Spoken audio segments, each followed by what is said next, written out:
There we go. All right. Good morning, everyone. Sorry, I'm a couple minutes behind.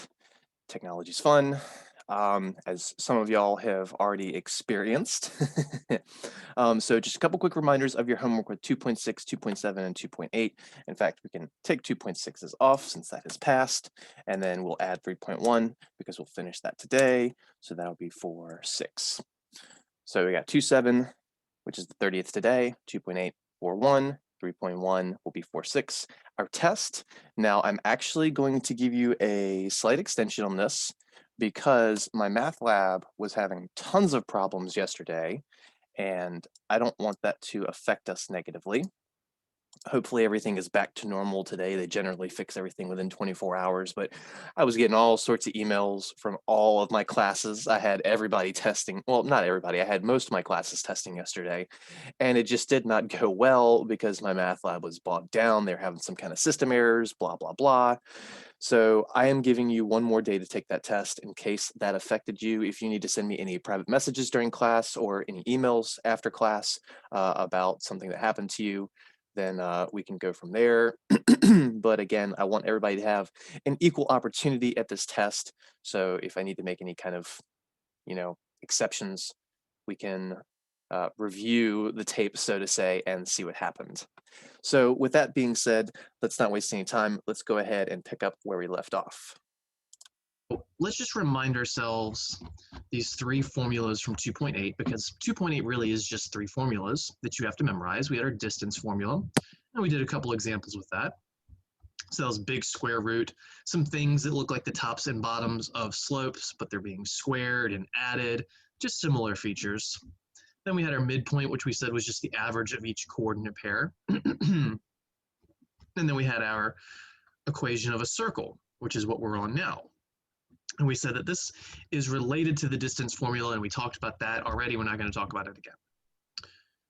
So we did example 3A and B, where I gave you some information, the radius and the center, and asked you to write the equation. Now what we're going to do is I'm instead going to the equation and ask you to identify.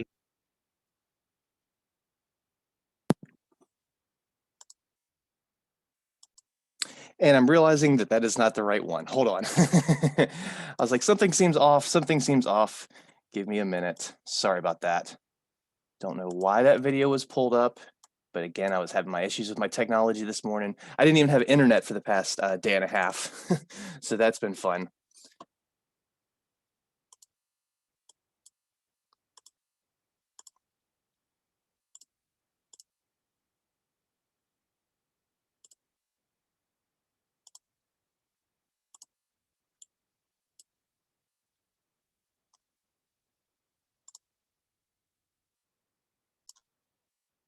Let's dive right back into 3.1,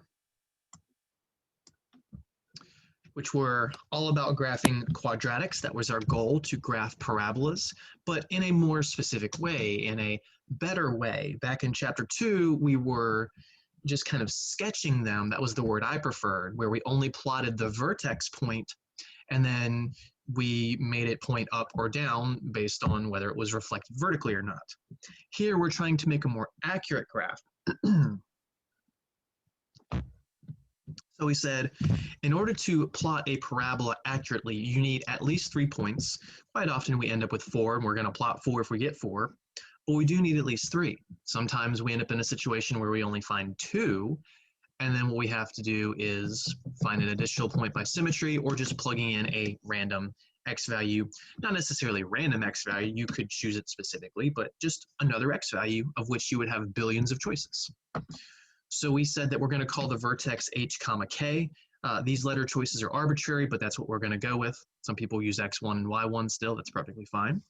We talked about the vertex form of a parabola, in that the awesomeness of the vertex form is that you can tell what the vertex is in the vertex form. It's this number and this number, with their signs being opposite for the h and the same for the k. This is also known as standard form, and I don't really like calling it standard form because I also introduced you to general form down here, which standard and general, I mean, I can see how anybody would misname, oh, this is the standard form and the other is the general form. There's no real reason to call one or the other standard or general. That's why I like calling that first form vertex form, because then at least you know something about it. You can tell, hey, if I'm in vertex form, I can look at it and see the vertex. When I'm in this other form, which is quite honestly how I refer to it, the non-vertex form, you can't just look at this and tell me what the x and y coordinates of the vertex are. You have to use a formula or complete the square. And again, I'm not going to introduce the technique of completing the square for this. It's very similar to what we did in the past. It's just the whole adding to both sides becomes adding and subtracting on the same side. This number right here, if it's not a 1, it screws everything up. You have to account for it in ways. So it's a little bit of a pain. It works, but the formula works too. So I say we go with the easier thing. And also you might say, well, this is just an arbitrary formula. And Mr. Beckner, you say you don't like arbitrary formulas. Well, it's not really arbitrary because I pointed out it was already in the quadratic formula. It was this section. And there is a reason for that. This has everything to do with that symmetry factor, where if you go left or right and you'll have the same amount, then you'll have the same height. So we did some examples with the vertex form. We found the vertex. We said whether it opened up or down. We found the x-intercepts by setting the function equal to 0. We found the y-intercept by finding f of 0. I said that this theme of finding all intercepts is going to keep going and going and going for the rest of the semester, and that you do have to know which one is named which. If you get the names backwards, you will end up losing points in homework and maybe even on a test. So please be careful. Please understand the names. All right. The most interesting problem we had was one where there were no x-intercepts. These were imaginary. So we ended up using the y-intercept, and we said, well, that's 4 units away from the axis of symmetry. So there's another point, also 4 units, but the other direction away from the axis of symmetry. So that's the symmetry argument that I said that makes it really easy to find another point. And you could plug in -8, and it would turn out to be 18 if you plugged in -8 here. If you made that a -8, you would get positive 18 out of this at the end of the day. I think I talked that through. All right, so then we got to the general form. We had the formula for h, the x coordinate. We said to find the y coordinate, which is k. We just plug in the x coordinate. And we did one of these, and it was a little more annoying because the vertex was a fraction, but it wasn't the end of the world. So now we are going to do more of those. And I am looking at the wrong page. Here we go, B. Whoops. That button on the pen does all kinds of weird things. I can never predict what it's going to do next. Sometimes it erases, sometimes it moves things. It's weird, it's wacky, keeps me on my toes. F of x equals -x squared minus 2x plus 1.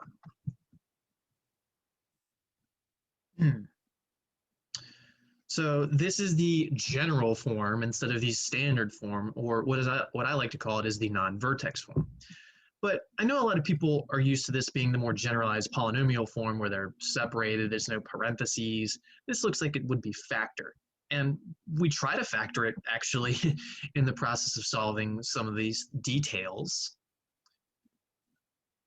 But anyways, I said it's easiest if you go ahead and identify what your A are, which in this case your A is -1, your B is -2, and your C is +1.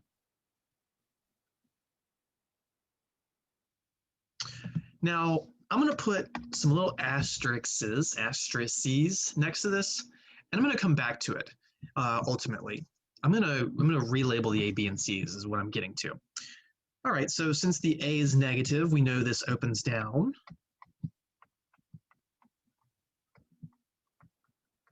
That was one of the things, and we said out of that list of 4 or 5 things we got to do, find the intercepts, talk about how it opens, additional points if needed, vertex. You can do those in any order. It's just a list of things to get done, not in a particular order. There's no PEMDAS here. There's no order of operations. All right, so once we know how this opens up, we can find the vertex.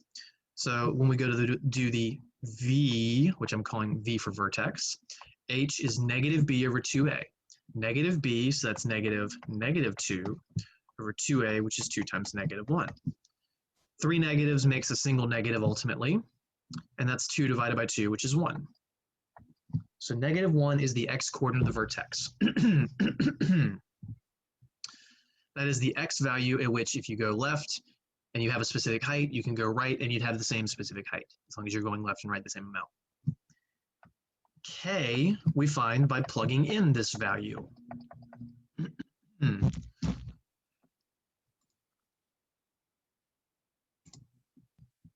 All right, so f of -1. Now you have got to be careful. This negative, that's not what I wanted. This negative messes up so many students because they say, oh, that's a negative to cancel. Nope. So this is going to be, that's the negative for the outside. Now I'm plugging in a negative, so I got to wrap it in a parentheses. And there's my -1 that I plug in. See again, this -1 is this -1. This negative outside is this negative outside. Keep your ducks in a row.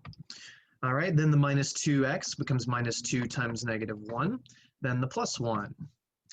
Now PEMDAS, PEMDAS, PEMDAS, you do not cancel these two negatives right here. This is a negative squared, which makes that a positive, but there's still a negative outside, which makes that a -1. See, the little red thing I'm circling is I'm saying that this -1 squared is this +1. This negative outside stays the negative outside. Be careful, that's where people mess up. Then a +2 +1, which ends up being a +2. So our vertex as a coordinate pair is -1, +2. Now we can find our x-intercepts and our y-intercepts. Gonna definitely need some more space here. So I like to do the x-intercept first. X-intercept, intercepts, could be plural, could be singular, could be none. And that's where we take the original function, which was -x² minus 2x plus 1, and we're setting it equal to 0. We're making the whole function equal to 0. That's what I've done. I just put the 0 on the right-hand side. Doesn't matter. Now, this has a negative leading term, which makes factoring a little more complicated. So here's what I'm going to suggest. If you try to factor this, even if you try and do the quadratic formula right out of the gate, when the a is negative, it messes a lot of things up because you're going to have this plus or minus thing in the top, and then you have your 2a in the bottom, but with the a negative, that makes the bottom negative. So you have your plus or minus, blah, blah, blah, and then over some negative number. We don't like negatives being left in a denominator, which means you need to bring it to the front or distribute it. And when you distribute it to this plus or minus, it doesn't actually change it. But a lot of people think that it should, but it doesn't, because the plus or minus symbol just represents both as a possibility, not a specific order until you get to trigonometry. So what I'm saying is we don't like a negative leading coefficient for factoring or the quadratic formula. So let's multiply both sides by -1 to fix the a, to make it positive. So I'm taking -1 times the left side and -1 times the right side. Now, this is not the only way to get this job done. You could also divide both sides by -1. Or you could just move everything to the other side by adding x² and adding 2x and then subtracting 1 on both sides. That's 3 different ways to get this task done. And once you do that, you'll have positive x² plus 2x minus 1 equals 0. Now, if you try and factor this, the -1, the only factor pairs are 1 and 1, and you might say, oh, well, 1 and 1 added 2, but they're supposed to subtract 2. 1 minus 1 is 0, so this is not factorable, it's prime, which means we need to complete the square or use the quadratic formula. I'm going with the quadratic formula, and now my a, b, and c are +1, +2, and -1. Just the opposites of the original a, b's, and c's. You will get the exact same solutions no matter which a, b, and c you use. The bottom one is significantly easier. I've talked about why the first version is more complicated. I'm not going to show that work in the interest of time, though.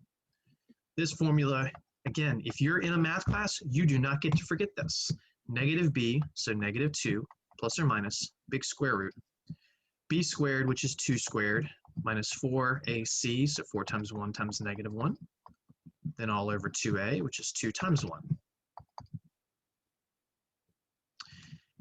Keep going, so that's negative 2 plus or minus the square root of 4 plus 4 all over 2. Watch your signs. This negative and this negative do cancel each other out.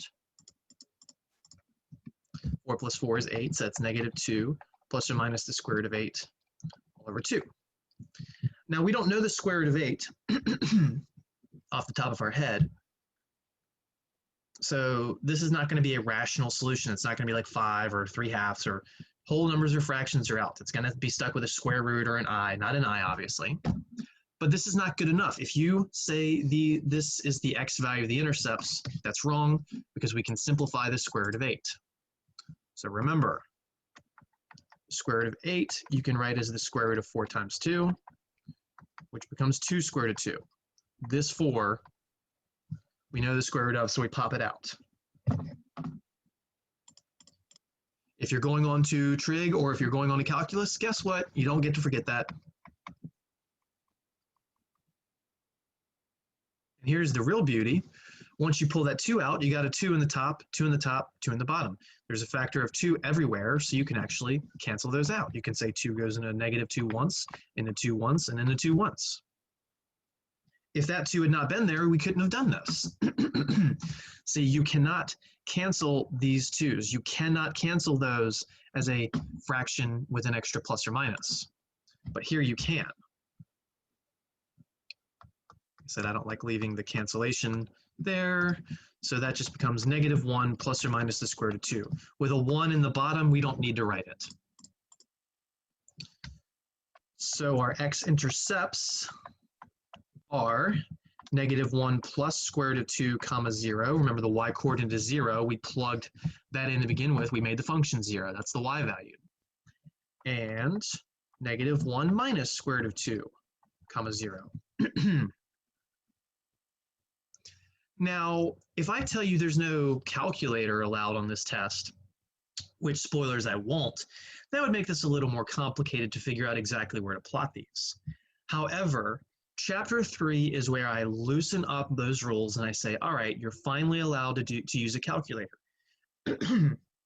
And I have various reasons for that. First of all, you may end up having to plot points with square roots in them, so you need to pull out your calculator and figure out, well, what is this square root of 2? What is negative 1 plus this square root of 2? So that's one of the many reasons we start allowing calculators at this point. So FYI, the square root of 2 is, let's just call that about 1.4. So the square root of 2 is approximately, that's what this means, 1.4, just round it to 1 decimal place. So this is about negative 1 plus 1.4, which would be positive 0.4. This is negative 1 minus 1.4, which would be negative 2.4. So I just want to have these be approximations because when I go to graph, that's going to help me graph. The negative 1 plus square root of 2 is the actual answer. Do not put the intercepts being what I'm about to write in my math lab. That's wrong. These are the x-intercepts, but we're going to need approximations for plotting them. Okay, hold on a second.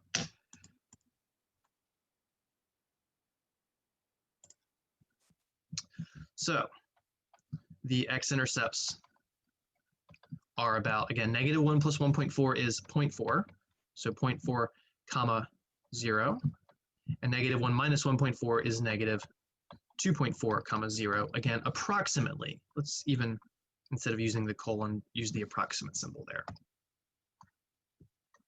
Oops, too much. There we go. So there are 2 points. Now we can do our y-intercept finally. The y-intercept is where we find f of 0. And we do have to go back to the original function. We cannot use the one where we move things, because when we move things, we had made this part as 0. We can't move things if it's not 0. So we're going back to the negative x squared minus 2x plus 1. Again, negative x squared minus 2x plus 1. So that's negative 0 squared minus 2 times 0 plus 1, which I think is very obviously 1. So our y-intercept is 0, 1. Now let's see, what are all the things we need? We need to know how this opens, which we said it opens down. We need our vertex, which we got. And then we need all of our intercepts, which we just got 2 x-intercepts and a y-intercept. This is a best case scenario. Yeah, it's a little annoying because of the radicals and the approximation and all that jazz, but this is better than when we have imaginary solutions, because then we have to use symmetry to find an extra point, generally speaking. And if your vertex was also your x-intercept, that's actually, I'm sorry, your y-intercept, that's your worst case scenario, because then you just got to come up with a bunch of x numbers to plug in. All right.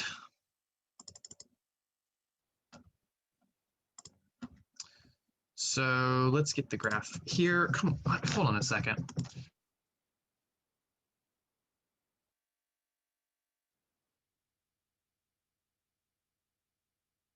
Sorry about that. My dog was under me and his allergies were just causing him to scratch up a storm, and he was hitting me over and over and over. Nobody, you gotta move. Hey, hold on.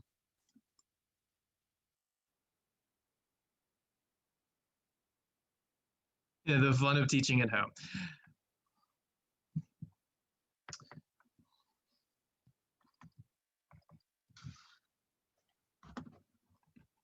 All right, so vertex, vertex, vertex, negative 1, 2. So that's left 1, up 2.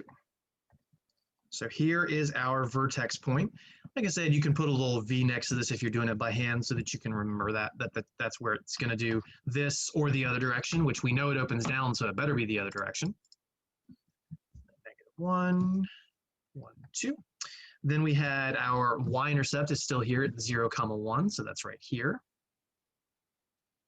Then we had our x-intercepts, which were 0.4, 0 and negative 2.4, 0. It's going to be really difficult to go 4/10 to the right doing this by hand. So I'm just going to say 0.4 is really close to 0.5, so I'll go a half to the right. And negative 2.4 is close to negative 2.5, so I'll go 2.5 to the left. So about a half to the right and 2.5 to the left. So if this is 1, there's about halfway to the right. Negative 1, negative 2, negative 3. So if this is negative 3, here's about halfway between negative 2 and negative 3. And then we just connect and extend. Something like that, but you don't stop, you keep on going. And remember that this thing gets tighter and tighter as you keep moving up or keep moving down. So there is our graph. Remember, in homework and tests, sometimes we ask for the axis of symmetry, sometimes we don't. So if I did not ask for the axis of symmetry, you would stop here. If I did, then you would have to draw a vertical dotted line splitting this thing in half. And then somewhere you would say that your axis of symmetry is, well, that goes through negative 1 as an x value. So you say, oh, negative 1. And then you get it wrong, because the axis of symmetry is a vertical line. Vertical lines are of the form x equals a number, because the x value is always negative 1. This x value is negative 1. This x value is negative 1. This x value is negative 1. This x value is negative 1. Pay attention. Pay attention. It is going to suck if you get a problem wrong after doing all of this work because you did the axis of symmetry when you weren't supposed to, or vice versa. And again, for a test, if you're showing work and you let me know, I can give you a lot of partial credit for it, but I'm not going to do that on homework. Never, ever, ever. Okay. So we've done 2 examples of the vertex form, or the standard form. We did 2 examples in a non-vertex form, which is a general form. Now let's actually take this concept and go back to something we discussed in chapter 2, which was the concept of local extrema, local maxes and local mins. Well, now we're not going to just talk local, we're going to talk more absolute. Absolute means there's only one. Now for these parabolas, these quadratics, they always look like this. That was terrible looking. They always look like this, or they always look like this. There's only two options for a y equals some kind of x squared. It's the only two options. And it should be ridiculously obvious which one of these has a maximum and which one of these has a minimum. Because this left one has arrows pointing up, there is no max. It goes up forever and ever and ever and ever and ever and ever and ever and ever, meaning that it only has a min, and it's not a relative min, it is what we might call the absolute minimum. The min is right there. And again, we don't throw around the word absolute too often in here, but when you get into calculus, you will. For this one, vice versa, it goes down forever, so there is no min. It just has a highest point, which is the max. So that vertex point is the max. So if it points up, it's going to have a minimum, and that minimum occurs at the vertex. If it points down, it's going to have a maximum, and that maximum is the vertex. These are so ridiculously easy to understand if you paint a picture. Without the picture, if you're just trying to memorize things more arbitrarily, then people get them messed up all the time. So when we want to find the max or the min, all you got to do is find the vertex and know whether it points up or down. Boom, you're done. The vertex is the location of the max or min. If it points up, it's going to have a min. If it points down, it's going to have a max. Again, it's just direct logic. There is literally nothing complicated about that.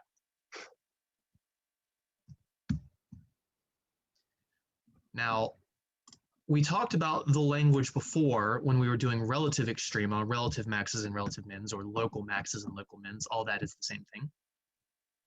The language is still the same here, that the max or min is located at the x coordinate, which we call h, and the max or min is the y coordinate. And if you get your language wrong, the answer is wrong. Again, there could be partial credit on a test with work shown, but homework, it's just wrong. You need to understand when we talk about increasing, decreasing, locations of things, we're talking about the x value, because a function can only use an x value once, but a function could potentially have a y value used over and over and over. So that's why we don't want to say the max or min is the y value, because it could be seen over and over and over. We just want to say, hey, it happens here. That's the x value. The max or min is the y value. So again, that's the x value and the y value. Get the language right or lose points. That's all there is to it. This is not happening yet. Don't worry about that. We have to do example 3 still. That was weird. I'm going to count how many times I say that is weird using Word to do my work one day. Example 3, I'm going to type this up. Identify if the function has a max or a min, and say what the max min is and where it's located at.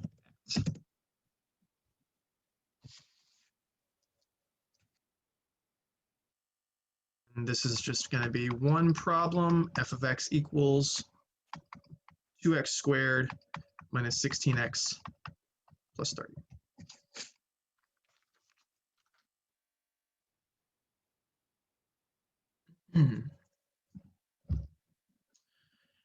All right, so you've got to know whether this is in vertex form or not in vertex form. If it looked like 2 parentheses x minus a number squared and then plus some number, that would be vertex form, and then this number would be the h, and then this number would be the k. But it's not in that form, so we got our work cut out for us. Now, in the real world, most people aren't prescribed a function in vertex form. They're usually given things in this format. So it would probably be advantageous to write that a is 2, b is negative 16, and c is 30. And then we just use the vertex formula, negative b over 2a, to find the x value. H equals negative b over 2a, so that's negative 16 over 2 times 2. which is positive 16 over 4, which is 4.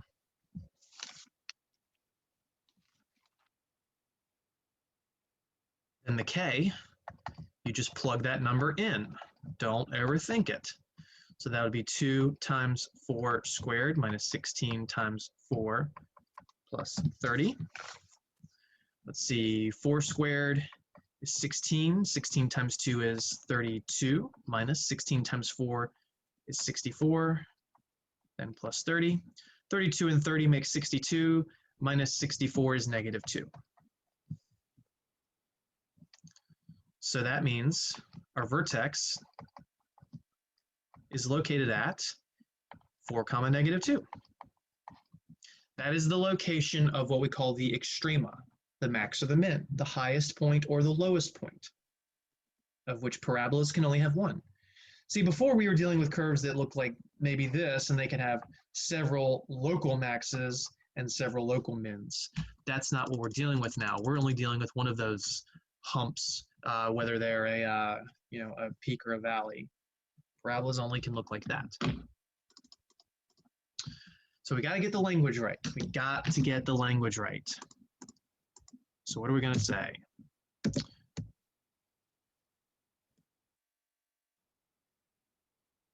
Oh, shoot, that's going to be one line lower. I'm just going to handwrite it then. That's all right. So we know it's a max or a min, right? Well, I actually haven't said that yet. The max or min is based on whether this graph points up or down. The a is positive 2, so it points up. The a is positive, so it points up. Do yourself a favor, draw just what that looks like, if it looks like this or if it looks like this. It's going to help you out. It should look like this. So here's our vertex point. Again, I'm not actually plotting it. I was never asked to plot it. It's just a quick sketch. And we know that since the vertex has to be there, it absolutely has to be a, that's right, minimum. It has to be a min. So we say the min is the y value, and I'm doing these in a backwards order to keep you on your toes. I'm not going to say the location, then what it is. I'm going to say what it is, then the location. The min is the y value, which is negative 2, and it's located at or occurs at 4. Now, alternatively, what you could say is the min is y equals negative 2, and it's located at x equals 4. You can throw the x or y values in there if you prefer. That's a little more obvious. Now, in my math lab, be careful. You probably just want to be typing in the numbers, but in your notes, this would be helpful. Very helpful.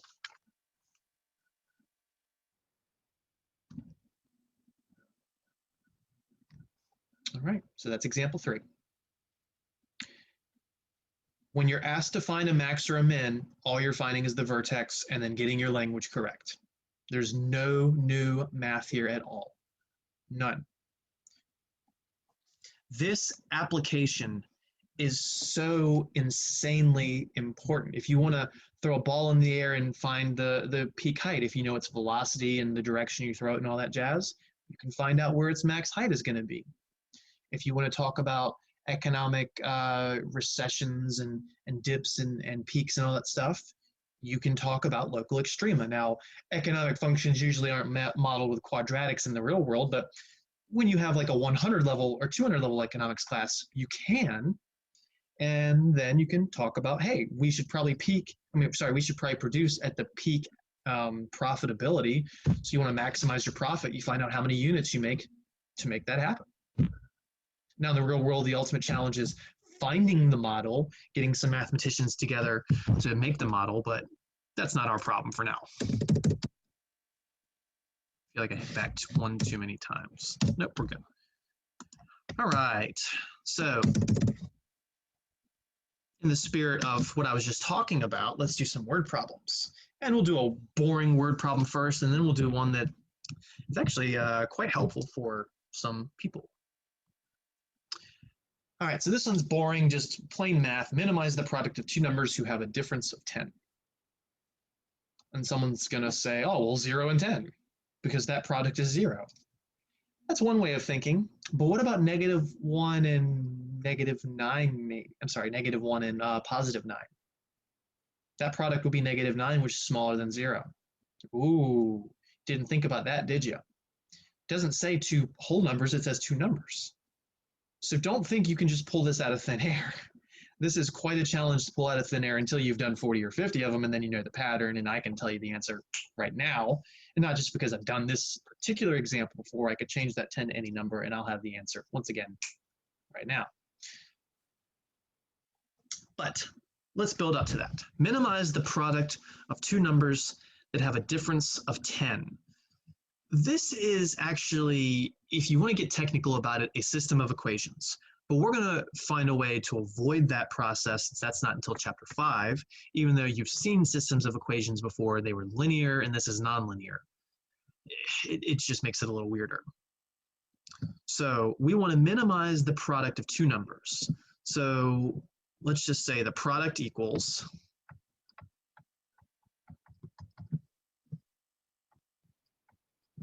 some number times some other number, maybe some x times y. So what I'm doing is I'm saying x here is the first number, and y here is the second number. Remember back in chapter 1, I said to use your words to label things accurately. Don't just write the product as x times y. Write what x and y represent. And we want this product to be as small as possible. But we can't just say, oh, we'll make it -1,000,000 times +1,000,000, because then your product is -1,000,000,000,000. Specifically, the difference of these numbers has to be 10. So it's something like 1 and 11, or 2 and 12, or 40 and 50, or -100 and -90, or -100 and -110. So the x and the y have to be 10 apart. So in other words, the difference of, and the order of these doesn't matter. You can do x minus y or minus y minus x. It doesn't technically matter. It's just one of the subtractions has to come out to 10. Well, that difference is supposed to be 10, so I can go ahead and say 10 is equal to x minus y. This is what we call a secondary equation. I call it secondary because that's not the thing we're trying to maximize or minimize. This is known as an optimization problem, to find the best or worst scenario given some parameters. And optimization problems usually have two different equations. They'll have a product and a difference, like this thing, or something completely different, but you get the idea. There's two of them. We have a primary and a secondary. The primary is the thing that you want to actually find the best of, which in this case was a minimum. So this is our primary equation. This was our secondary equation. What you always want to do with these is you want to put the secondary into the primary. How do you do that? You solve it for x or y. I will say preferably x though.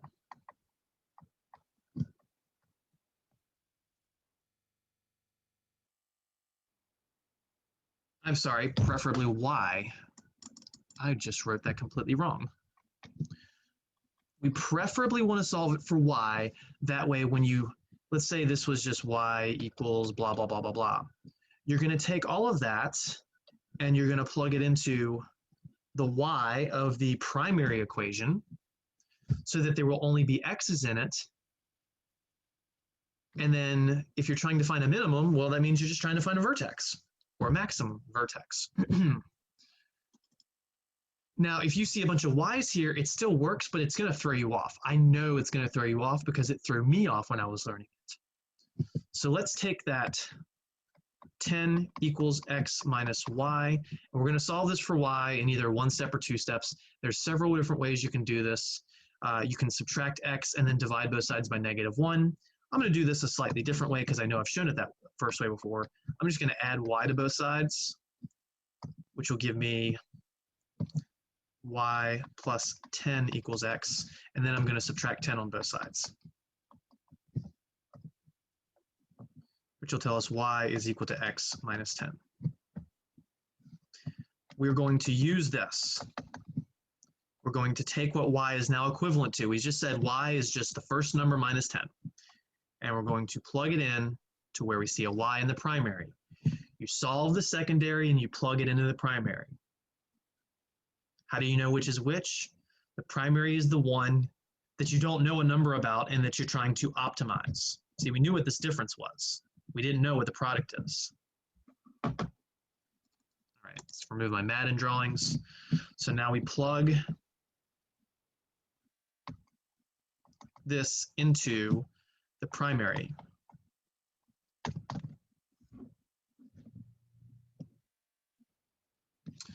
All right, so that was the product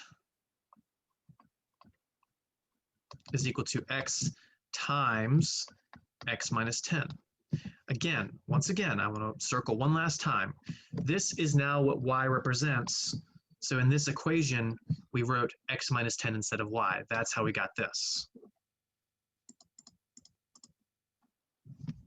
Well, we can distribute this. This is x squared minus 10x because being factored doesn't do anything for us when we're just trying to find the vertex. So now we find the vertex. Why do we find the vertex? Because we're trying to find a max or a min. Maxes or mins occur at vertices of quadratics. This only has an x squared, which means it's quadratic. If it had an x cubed, this would not be the way we would handle things. It would be much more complicated. How do we find the vertex in this format? Negative b over 2a. So your a is 1, your b is negative 10, your c is actually 0. So h is equal to negative b, which is negative 10, over 2a, which is 2 times 1, which is positive 10 over 2, which is 5.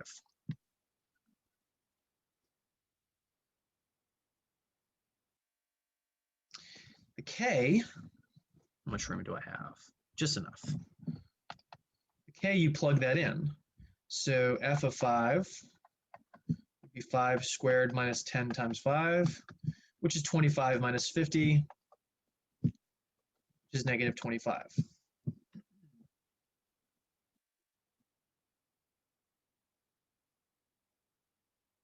So the point of this problem was to find two numbers that have a difference of 10 that when you multiply them, it makes a really small answer. And if you think the answers are 5 and negative 25, you're blatantly wrong, because guess what? Those two numbers don't have a difference of 10. They have a difference of 30. Those are not the answers. One of them is an answer, the other is not. This right here is a location of a vertex. This right here is the max or min. In this case, the min. This is the min value, not one of the numbers. See, the numbers, or what x and y represent. The h was the x value of that problem. H is x. That's the x value of the minimum. X being the first number here. So the first number is the 5. That was the h, which is the x value from the vertex. And this is why I said we prefer to solve it for y. If you solve for x, this equation is going to be in y's. It ends up being y squared minus 10y. But then you might think you're supposed to take the k, but you're not. It's just you have y's here where really, conceptually, they should be x's. It's just a weird thing to have to be careful of. So the first number is 5. How do you find the second number? Well, the second number was y, and we said that y is x minus 10. That's why I put double asterisks next to that, because we were going to come back to it. So the second number is just the x minus 10, which is 5 minus 10, which is negative 5. 5 and negative 5 do have a difference of 10, and their product is negative 25. So the answer is 5 and -5. That is not a coordinate. Those are two numbers.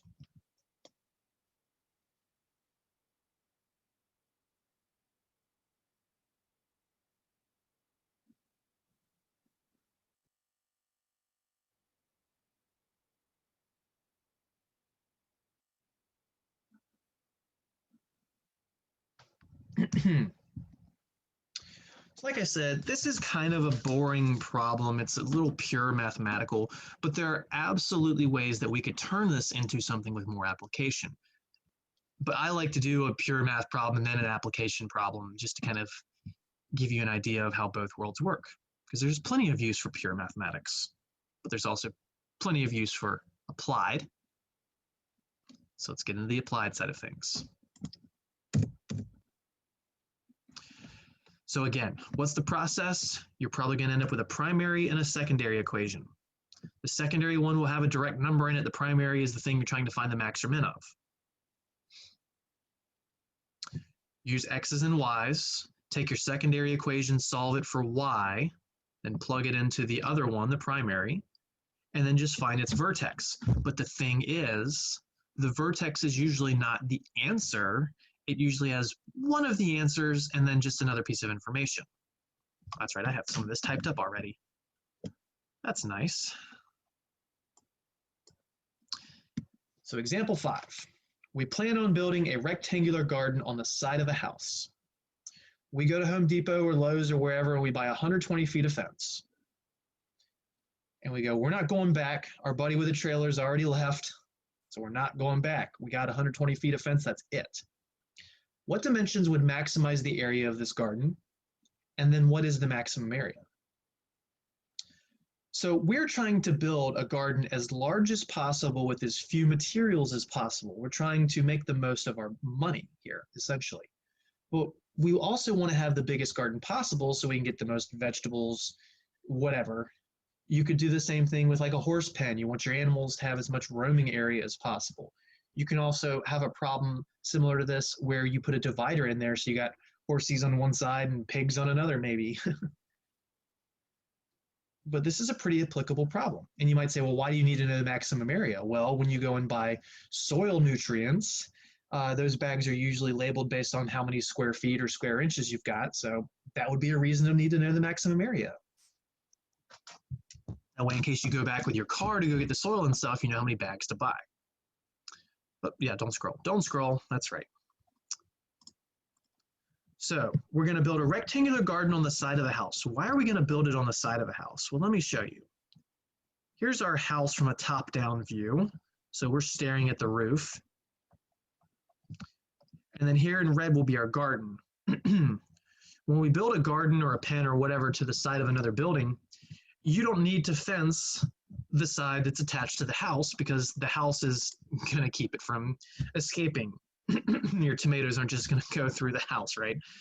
I know that was a weird way to say it, but what can you say? I'm weird. So here is our fence. The red is our fence. Now, very clearly, once again, you don't need to fence this side. That would just be silly. It'd be wasting material. So you can have a bigger pen by only fencing 3 sides. Now, when you do it this way, 2 of the sides will have to be the same length. And then the other side can be, I would say, whatever, but it will be determined. Now, I want to make sure that based on the work I already have typed up, I have 2 L's. So I'm going to call this the length, which makes this also the length, and this one we'll call the width. And I'm going to give them letters of L and W, which I think makes sense. If you prefer to give them X and Y, no one will care as long as you say that length is X and width is Y, or vice versa. Again, I could call them width, width, and length. At the end of the problem, the numbers will match. It's just your algebra will look backwards until the end. So we are just focused on this segment right here. We don't care about the house at all anymore. We're just worried about that. Just this area. And by area, I mean just this part of the problem, not literal area. However, we will be doing literal area too. So that's what we're focusing on. Now, we're dealing with a rectangle, even though it's not completed. Rectangles have lengths and they have perimeters. So that would probably be a really good idea to use for your primary and secondary equation. The 120 feet of fencing, this is going to be related to the perimeter. That doesn't look like a P, does it? And I'm going to put it in quotes because it's not a true rectangular perimeter because we don't have the fourth side. So we don't have this extra width, it's just two lengths and a single width. That's what we'll make the 120 feet of fence out of. But then we're trying to maximize the area, so we should also use the area of a rectangle. Now, even though this isn't fenced, it doesn't change the area of that rectangle at all. And the area of a rectangle, you better know, is length times width. So we can see that area is length times width. And then what you see here, ignore this for just a second, L plus W equals 120. That's the perimeter that I'm doing right here. This is the quote perimeter.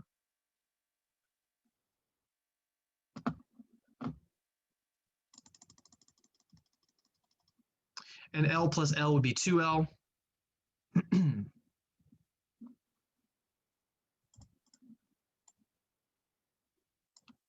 So we get 2L plus W equals 120. This is what I would call our secondary equation. That is our secondary equation. This area equals length times width. We can rewrite A equals L times W.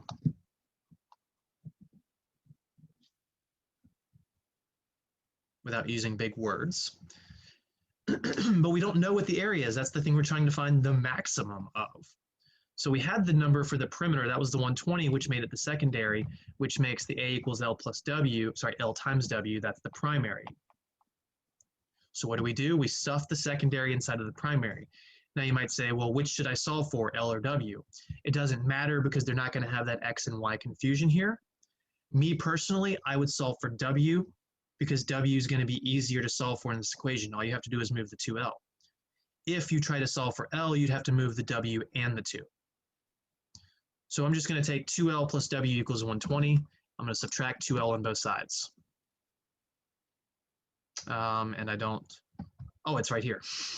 So we took this, we subtracted 2L on both sides, and we got our secondary equation. So we take this, and we're going to plug it in for W. Why W? Because it says W equals.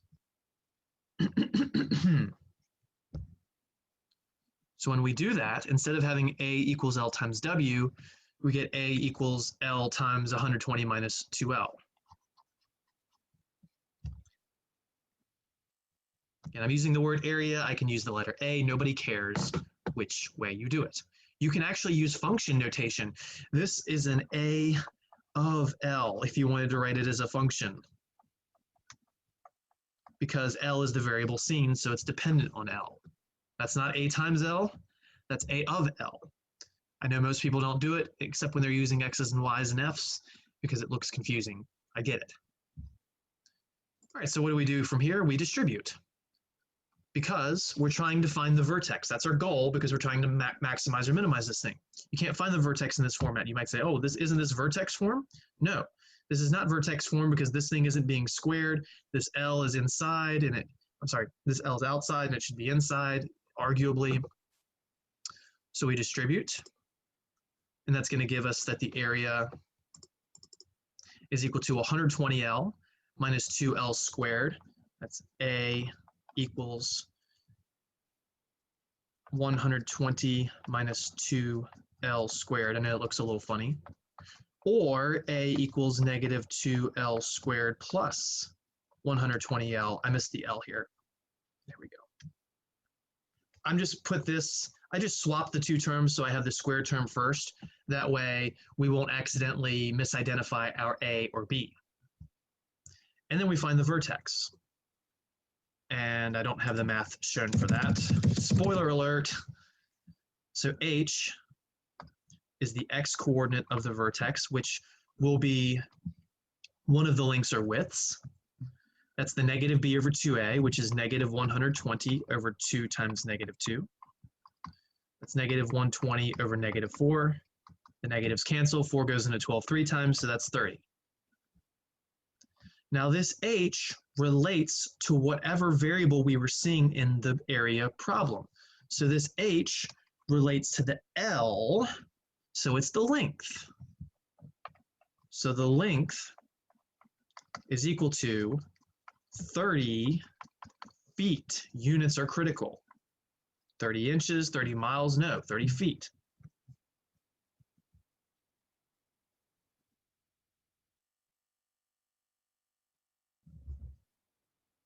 If you go ahead and find the K, well, the K is just plug in the H value, so f of 30, which is -2 times 30 squared plus 120 times 30. 3 squared is 9, just put another 0, so that's 900. 900 times 2 is 1800, so that's -1800.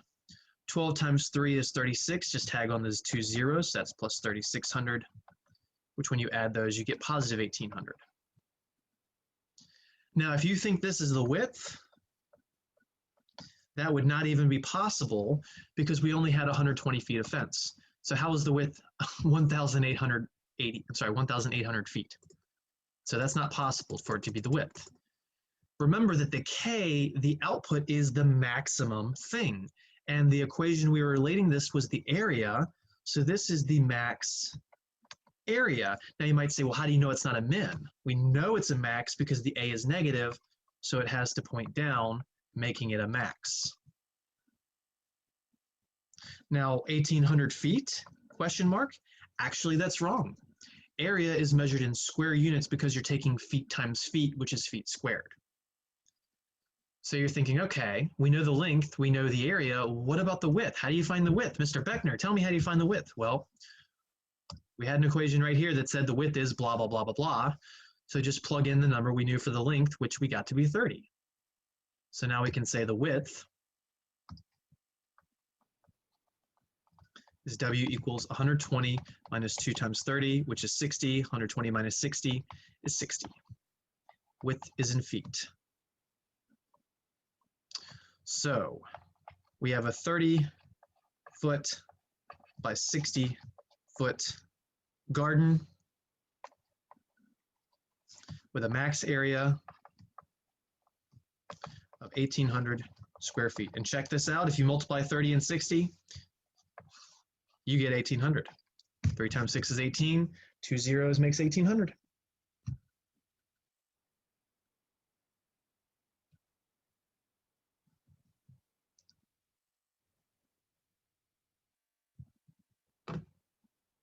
I am telling you, applications of surface area, sorry, I shouldn't say surface area. I mean, it is the same thing, but area and perimeter. Usually we say surface area when we're dealing with three-dimensional shapes, surface area versus volume. So applications of area versus perimeter and maximizing things or minimizing things, lots of people do this all the time. Now, they may not do all the algebra, they may just have little spreadsheets with values already set up for themselves. But this concept is extremely important, and it's not something that's going to go away if you're going to calculus. I will say this is not something we're going to do over and over and over in this course, but you will see this again. You'll be tested on it. But it's not going to come up again in chapter 4. It's not really going to creep up in chapter 3 again, but it is a great concept. I love this type of application problem. And I can change this by saying, all right, well, maybe you've got a house here. I'm just going to get a little weird with it for a second. Maybe you got a house here and you got a barn somewhere over here and you're just going to fence between them. And you go, oh, okay, well, maybe you can actually move the barn. You're going to decide where to place the barn, and then you've just got, you know, a channel here and here. Or maybe you've got animals going from one place to another. You know, you can do this all kinds of ways. Maybe you don't attach that garden to the house. Maybe you put a divider in it. Maybe you put 3 dividers in it. And that changes the perimeter up quite a bit, but the area never actually changes. But because the perimeter is changing, it makes that 30 versus 60 ratio change. Maybe it's like 30 by 45 instead. Maybe it's 60 by 60, which it would be if it was off by itself. If it wasn't attached to the house, the dimensions wouldn't be the same. Alrighty. So that is 3.1. That homework date has already been set as a week from today. But we do have about 15 minutes left, so we're going to dive headfirst into 3.2. Polynomial functions and their graphs. So 3.1 was on quadratic functions and their graphs, which we call parabolas. 3.2, we're going to open it up even more to polynomials. So things with x to the third, x to the fourth, x to the fifth. No square roots, no fractions with variables in the bottoms. None of that goofy stuff. Just things like x to the fourth plus x to the third plus x squared plus x plus 1, but with coefficients as well. Now, this big set of instructions is known as the leading coefficient test. We call it the leading coefficient test because we're only going to look at the leading term. But before we get there, this whole C board thing, this is my board, so to determine the end behavior of a polynomial of the form, so of that form is f of x equals a sub n x to the n plus a sub n minus 1 times x to the n minus 1 plus a sub n minus 2 times x to the n minus 2 plus blah, blah, blah, blah, blah. Then a sub 2 x squared plus a sub 1x plus a sub 0. This is what we call a generalized polynomial. It looks like a bunch of nonsense, I know. Here's the facts. Each of these little a sub i's, I just means any of the n or n minus 1 or n minus 2 or 2 or 1 or 3 or 5 or 12 or whatever. These are the coefficients.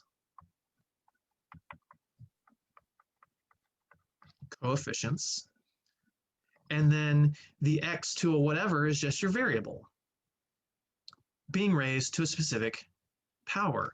And the little n just tells us which coefficient it is. So this is the coefficient of the thing that's to the nth power. This is the coefficient of the thing with the n minus 1 power. When you actually have problems, there's no n's. It's like an x to the 5, x to the 4, x to the 3, something like that. So n is just the largest exponent, which means it is the degree of the polynomial.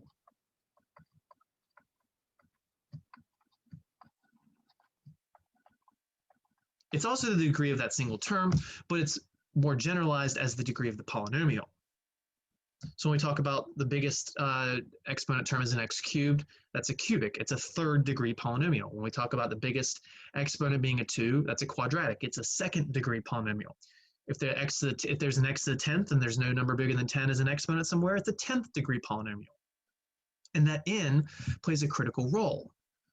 So here's what you do. When you have all these 30, 40, 50 terms maybe, don't worry, it's usually no more than 4 or 5 for us. Whoops, I thought I had highlighter. Highlight, please, and thank you. That's the only term you need.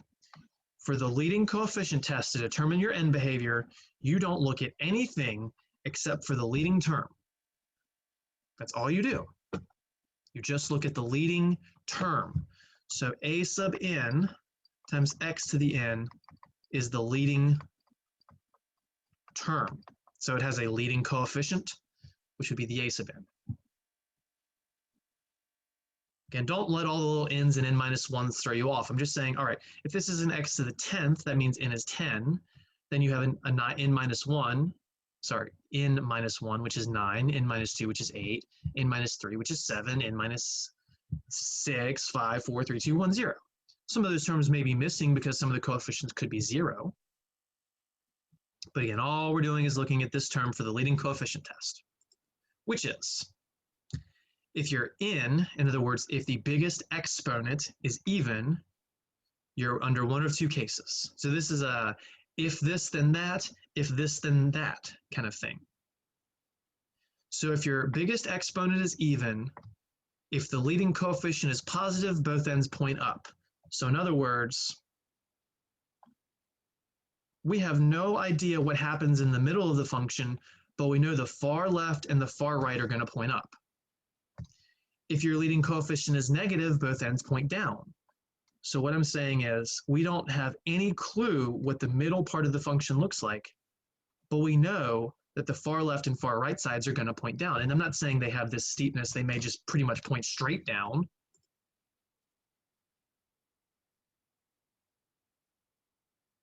So again, what I'm talking about here is maybe your middle, the function looks something like this. This is the middle. That's what I'm talking about. Here's your middle. But then the ends both point down. We are not worrying about the inside yet. We're just worrying about really, really, really, really large x values. So like what happens at x equals 100 and negative 100, at 1,000 and negative 1,000. All the weird kind of bumps along the way stop becoming an issue, and that leading term is going to start taking over the growth. Because with the biggest exponent, when you plug in 5 or 1,000 or 10,000, that's going to become the largest number. It's going to basically take over. And again, once you get to the hundreds and the thousands, all these other terms barely have an effect versus the leading term. All right, so that's the even case. Both ends point in the same directions.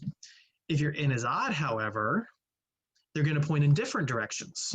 If the leading coefficient is positive, then the left end goes up and the right end goes down. So again, we'll have this big section where we don't know what happens, but if your leading coefficient is positive, that means the right goes up and the left goes down. Vice versa, if your leading coefficient is negative, the left goes down. Excuse me, I said that wrong. I was looking at the other one. The left goes up and the right goes down. We still have no idea what happens in the middle. We'll figure that out later. But this is the greatest way to start out graphing a polynomial, just to know what happens at the extremes. Now you might say, good Lord, Mr. Beckner, why do I got to memorize all these little if this, then that, if this, then that? Well, first of all, the even versus odd makes it a little easier because the even cases point in the same direction.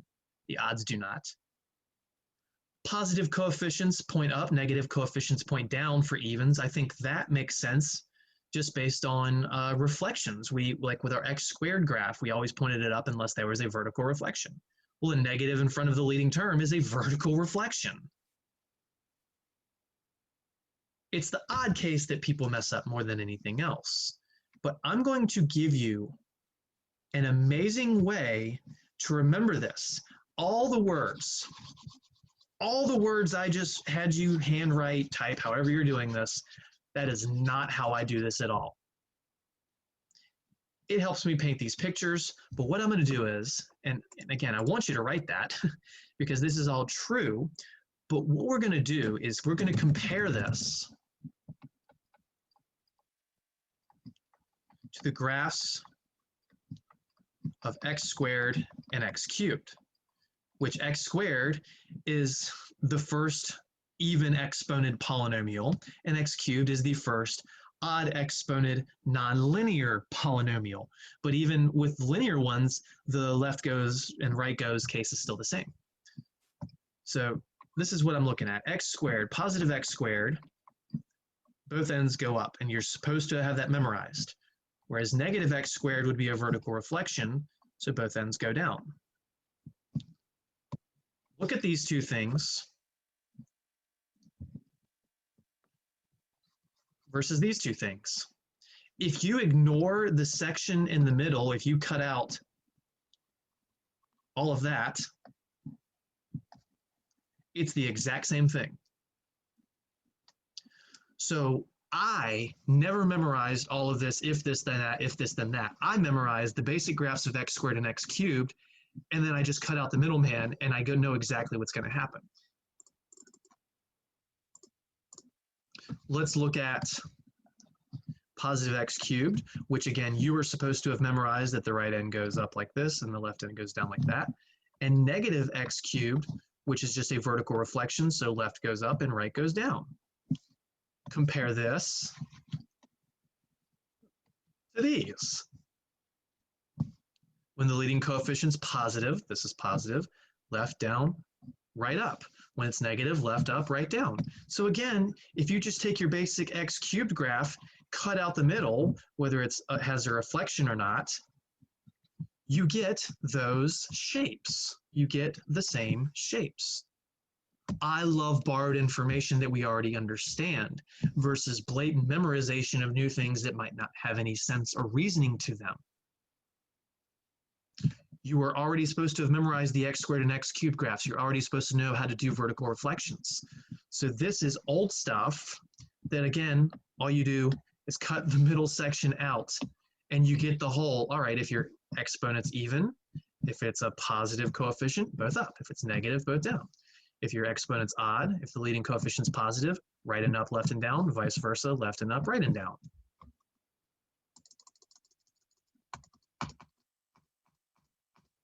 There we go.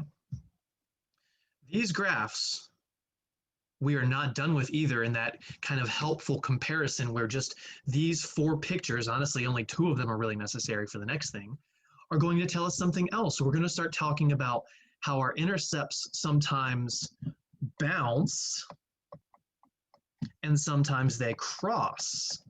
That is a feature that can 100% be detailed based on the x squared and x cubed graphs as well. However, I will give you blatant sentences, if this, then that, if this, then that. But once again, they will completely tie in to these 2 pictures. And again, the way my brain works, my brain is not great at just blatant memorization of facts, which is why I would never be a doctor because I would never survive anatomy. But if you give me A to B to C to D to E to F to blah, blah, blah to Z to capital A to capital B, I can follow a logic trail. And that is what I try to teach at this level because logic trails at this level are important, not just blatant memory.